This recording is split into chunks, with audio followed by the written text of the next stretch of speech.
Alright, so I made this video for my new kids and those of you who still are struggling with the last assignment. I'm going to go through this pretty quickly so you can get started. This is the Google Stream. Most of I think it's easier to find your assignments in the Google Classroom. And what I've done is I have corrected my slides. As you can see, Quinn Matt time was Michael Kitts for a minute. But now it's back to this, and I left it in view only, so it shouldn't change to anybody else's name. Alright, so the first thing you want to do is click on the slides, and they'll open up. You're going to make a copy for yourself and rename them to your name. And I'm just going to type your name here. And just leave the About Time Act 2 so we know what it is. Click OK.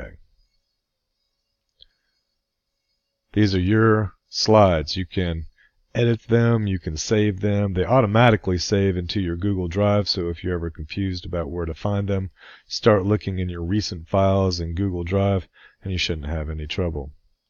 I put a rubric up here for those of you who are wondering how I'm going to grade this. Everything is worth 20 points. Alright, you can see I've got the checklist right here, and I'll be writing your grade in these little boxes over here to give you an idea of what you scored. This is the first assignment. Alright, we want to be able to convert or discover how long it takes the Wright brothers to move their 7-mile-per-hour airplane across the continental United States. And I've listed some steps over here to help you. First things first, let's change that from unite to unit. Divide the unit rate, miles per hour, into the total number of miles. Alright, feel free to use your calculator. I used mine. All I did was plug in, 3,000. Divided that number by 7, the unit rate, and I get this wacky number right here. And I even wrote it down here. It's for 42 hours. I don't think I did it right. 3,000. There we go. And divided that by 7. That looks better. It should be 428 hours. And then you have this crazy repeating decimal that goes behind it. I want you guys to be able to round it to the nearest tenth. And I show you that down here, the 428.6. And then you're going to want to divide 428.6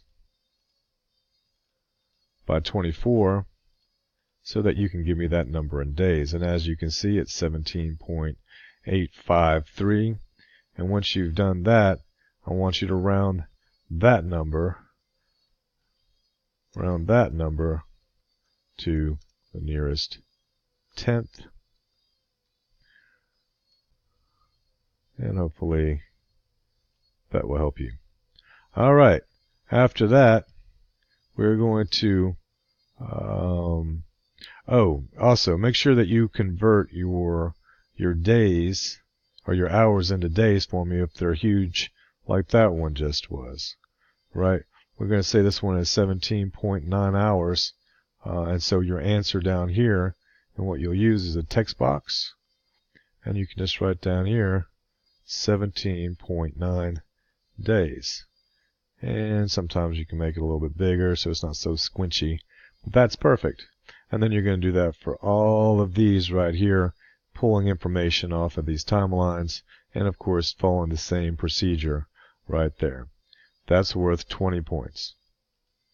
After that, I wanted you to use the snipping tool to place the dates on the timeline. Make sure you calculate the midpoint. We talked about that quite a bit in class, but there's a number between 1400 and 2000 that represents an accurate midway point. So you can use your bar or line, kind of chop it in half where you think that's going to be, and right there. And then all you have to do is use your snipping tool, and you can go over here and grab the printing press, and it goes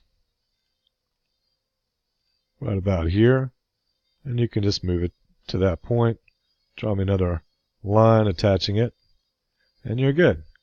Alright, I'll let you do the rest, It's kind of important that you calculate that midpoint so you can get these as accurate as you possibly can. All right. Next up. Oh, excuse me. Here's question number 4. If you look back up here to the top, this is based on this. When do you think we'll have the next major advancement in communication technology? Come down here. I've already put a text box in here for you. You can blurb all this out, and then you can start typing your answer. All right, that's what I'm looking for. Last but not least, you have question number 5. Same thing. Blue it out and write your own answer on top of the red that used to be there. Feel free to change colors if that one doesn't suit you. Some people like purple. Over here, I'm going to be having you turn it in so that I can give you some comments. All right. And what that's going to look like, just a little comment section over here in which I say, hey, please correct this error. And I might give you some more feedback depending on what you've given me.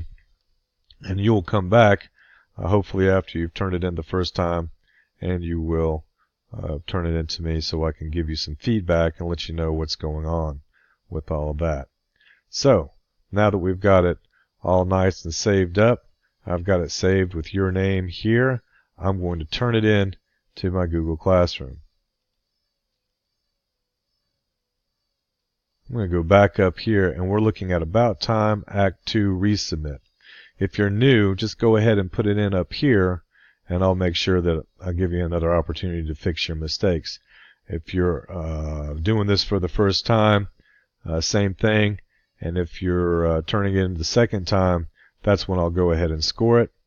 So what you want to do is click here, View Assignment, and you're going to add your assignment.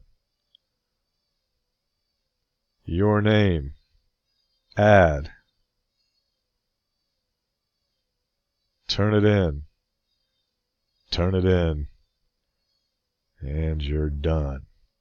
All right, so one day this week or next, you'll get a copy of these back. It'll have either a grade on it from where you've done it twice and resubmitted it, or it'll have some suggestions on it, and maybe something like a 0 if you were unable to turn it in, a 50 if it still needs work, and a 90 or a 100 depending on how accurate your work was. And I'll give you an opportunity to make those corrections so everyone can make a 100.